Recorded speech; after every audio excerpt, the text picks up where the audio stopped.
want to be a little mindful of the size, especially if your family is not big. You don't want to take big bites of onion while they're eating. So let's go ahead and put our onion into the hot manteca.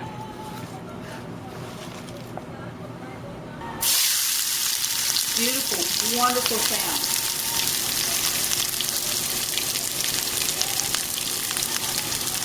And I wish you were here so you could smell them. And now that we've got, oh my gosh, it smells so good.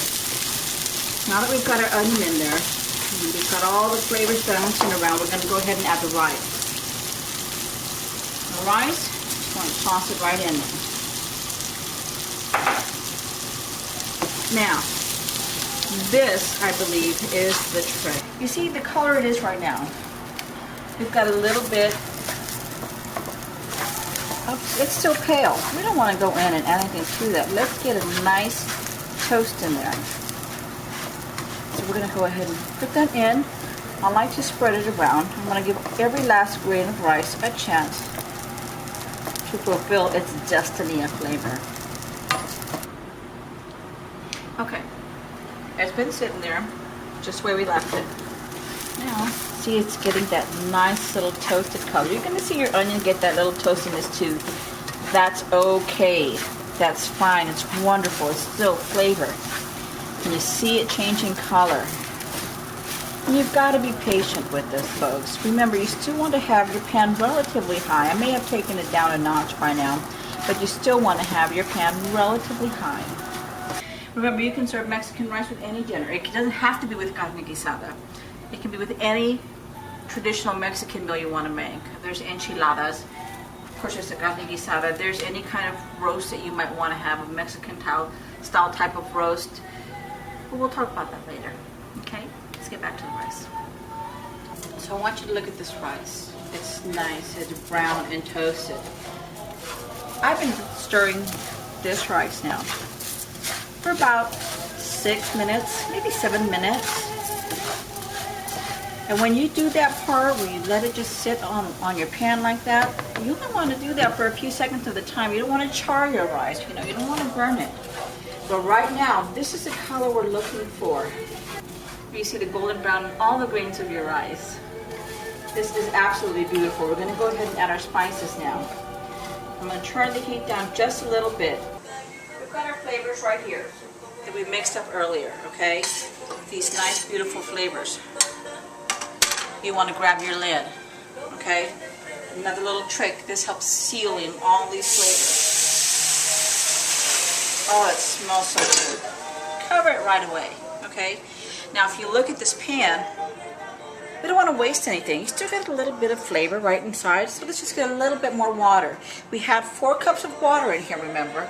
Let's go ahead and add about a cup more or so. And again, this is just a little bit of water.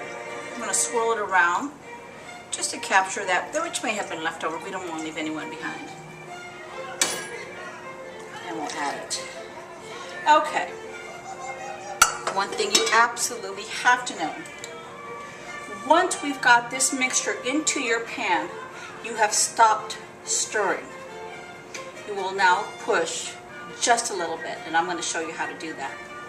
First, we've got to add one more seasoning, and that's your salt. We're going to add a tablespoon of salt. Now we want to go ahead and add an even tablespoon of salt, okay? We don't want to oversalt it at any rate. We can always add just a little bit more salt later on. We're going to do a tablespoon. And you want to go ahead and again sprinkle it over, mainly because we don't want to stir our rice anymore. When you're making Mexican rice, if you stir it, it will turn into porridge. We absolutely do not want that. Do not stir your rice. I cannot emphasize that enough, okay? This is what you want to do to stir. Push just a little bit. That way you don't stir, okay? Now we've got all that going. Now this is going to cook for about 30 minutes. You want to get that on about a low to low medium heat. because it's going to be covered, it's going to boil up a little bit. Now you will have to keep an eye on this so it doesn't boil over. There is a lid on it, okay? Again, this is about 30 minutes of cooking. Now I checked on my rice just now because it's been about 20 minutes, okay? Most of the water was gone. So what I did was added 2 more cups of water. And I want to show you why. I want you to look at this grain of rice. To me, a grain of rice is perfectly cooked when it's popped open. Okay, that's when you're going to have your fluffiest rice. So I went ahead and added 2 more cups.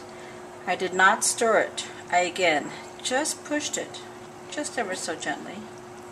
Okay? Again, just a gentle nudge. That's all we want to do is nudge this rice. It's going to continue cooking for about 10 more minutes. And remember, what this rice does is it absorbs everything. It's going to sponge up. So it's been about 10 minutes. The rice, I want you to take a look at this. 10 minutes, it's like magic. It has fluffed up. It doesn't like grains. It's opened up the rice to the flavor. And you still have a little bit of the juiciness factor that holds all your flavors, keeps your rice moist. If this doesn't make you Miss Popular in your household, I don't know what will. Perfect. Perfect. Nothing is overwhelming. The flavors are great. My rice is fluffy, not overcooked, just right. Off the burner, this thing is ready. Okay, right now we're going to go ahead and gravy up. So our meat is getting very close to being ready, so we want to go ahead and let that gravy set in and cook for about maybe 20 or 30 minutes. So we've got half a cup of water, and I'm going to add a heaping tablespoon of flour, okay? Now, I use my hand. You want to break up this flour. You don't want anything too lumpy, okay? Now, this combination is not written in stone. If you want your gravy gravier, you can add more flour. But we're going to do this for now, okay? And I'll show you why. Let's go ahead and head on over to the pan. Everything is kind of reduced down a bit. Come and take a look. See that big? Oh, look at that. That's wonderful. Practically its own gravy in itself. Beautiful. We're just going to add a little bit more. Again, this is why I said we don't want to maybe go too far, but it all depends on you. Everything is let me taste it as it goes along, okay? It's got to be your preference, your flavor. You know your family. You know what you like. This is just a recipe that I know works. Add this in. We're just going to pour it on top. Let it all seep in there, okay?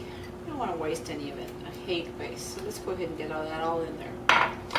Then we're going to go ahead and stir it in. Now if you come and take a look, you can see the gravy already forming. Look at that wonderful graviness in there. It's absolutely beautiful. This is carne guisada. And if you see, you don't see any big chunks of tomato. No big chunks of bell pepper. It's all gone. It's all become complete flavor in your carne guisada, which is so wonderful, which is one of the keys to cooking slowly. There's actually a way you can cook this a little faster if you had to, but this is the way to go. Now we're just going to let it simmer here on low, for about another 20 minutes, and we are set. I'm working on some tortillas next. So we're going to do the tortillas now. You're going to need about 6 cups of flour. I say about because when you make tortillas, it's often a guesstimate game. And I know it's hard when people say traditional tortillas. I don't know what to do. I don't know how much to put. This is where we're going to learn. We've got our 6 cups of flour. And what I want to go ahead and do is just create a little hole in the middle. We're going to start off with adding salt. Now I like to add about a tablespoon of salt. Not a heaping tablespoon, just about an even tablespoon. You don't want your tortillas too salty, okay? So let's go ahead and add a tablespoon in. And then we're going to add baking powder. Now this is such an essential ingredient, and this is so hit and miss, but this is why we're going to go through this process right now. We're going to go ahead and do about a teaspoon. Now if you look at these cans, this is so wonderful. They've got a built-in leveler there for you. So once you've got your baking powder in, just kind of use your little leveler, level that off. You don't need that much more. Okay, it might seem like so little for 6 cups of flour, but for tortillas and the consistency that you want, this is all you need. So we're going to put that in. We're going to go ahead and mix everything all together. Just want to get all of that spread apart and get that going. Now another key ingredient.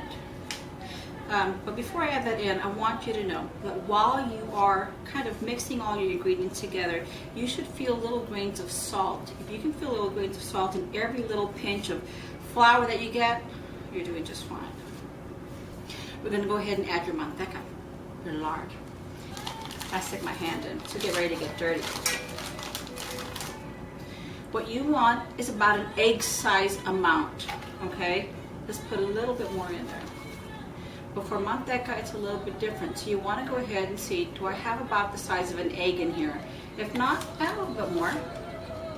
And you just want, when you're using manteca, lard, you want the size of a large egg. This is going to be about just fine for this flour. Just go ahead and add that in. And we're going to knead it. Now again, this is a trial and error thing that you do. I'm breaking up the manteca in the flour. You want to make sure that it breaks up completely. So we're going to add this and keep moving it around. Make sure that we spread the manteca around. You're going to see little balls of flour mixed with the manteca going around here. Okay? So we've got that going. Now it's time to add the water. Now, you want to make sure you have this in your mind. You're working right now. You are working to build a good consistency with your dough. We're going to go ahead and add our water. And this is where you want to make sure that you act rather quickly. I'm explaining this as I go. When you do this at home, give yourself a little bit of time if you need to look at the directions. This is a kneading thing. You need to continue kneading as you go along. Okay? You are going to lose some flour in the process. That's okay if it goes around. We can clean it up. Okay, so we just want to keep going and adding and going and adding and going. This is what helps get our flour to that consistency, the dough to the consistency that we need. Now you don't want to add too much water at once, okay? Because then you might get a dough that's just way too watery. If you have to and you've got your a good chunk of dough going, pull that out and just keep going. It's okay. The point is to get the right consistency. This is a job. This is the trick. This is the hardest part. Kneading your dough. This is done by hand. This is the traditional way, and you've got to just keep going. So, time to roll out some tortillas. Go ahead and flour out your deck, whatever you're going to use to roll your tortillas out on. As you see, I've got that cutting board on. I'm using the opposite side of the cutting board. Again, a towel underneath. If you've got those granite countertops, this all prevents your cutting board from slipping while you roll. Okay? Let's move everything over. Now, what we've got to do now is create what are called the testadas. Testadas are the little pads